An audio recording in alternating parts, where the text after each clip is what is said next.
Two rather large-scale attacks in different parts of Afghanistan. First, 10 French soldiers were killed, 21 were wounded when their patrol was ambushed near Kabul, the capital. Also, U.S. forces were targeted today when suicide bombers struck a base near the Pakistani border.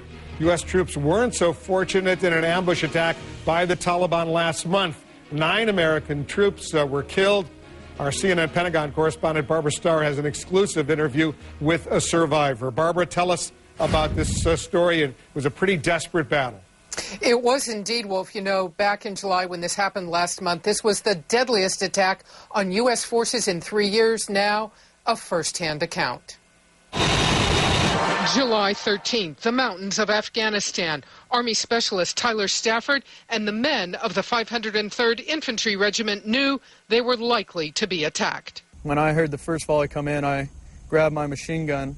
By the time it was over, 9 paratroopers were dead, more than a dozen wounded in an assault by 200 Taliban that left the outgunned, outmanned Americans fighting to save each other.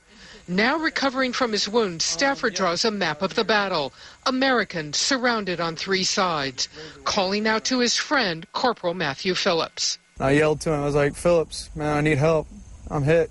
I looked at him and I called him about 4 or 5 times. I was like, "Phillips, Phillips, you all right, Phillips?" He never moved. That's the first one of my buddies I've ever seen die. A short distance away, Corporal Jonathan Ayers. He never once stopped shooting. And I thought that was completely amazing.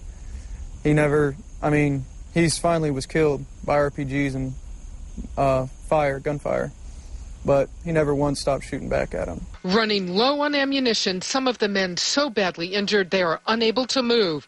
Help would not come for an hour. You can hear everything exploding. A lot of gunfire. The 50 caliber machine guns are firing. The Mark 19 40mm grenade launchers are firing. You know, we got they had 200 plus guys all shooting at us. Pure chaos. You can hear guys screaming. Lieutenant Jonathan Brostrom and Corporal Jason Hovater at the bottom of the mountain tried to bring in more ammunition. Running through a hail of Taliban gunfire, they died trying. Because they knew our guys were in trouble. And when you're airborne's in trouble, you don't leave them to die. You go help them. They brought what they could. As Stafford was helicoptered to safety, a last look back at the death below.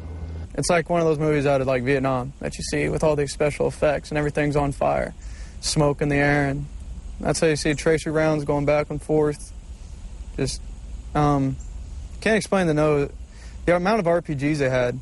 It was a sustained rate of RPG fire. Just boom, boom, boom. All the men who died remembered for their valor in a war where their commanders say there are not enough men. The way they served each other is you're fighting for the guy on your back, the guy that's in the foxhole next to you when that kind of stuff happens. And we all love each other very much. Tyler Stafford told us he was speaking on behalf of all of the men who fought and those who died on that day.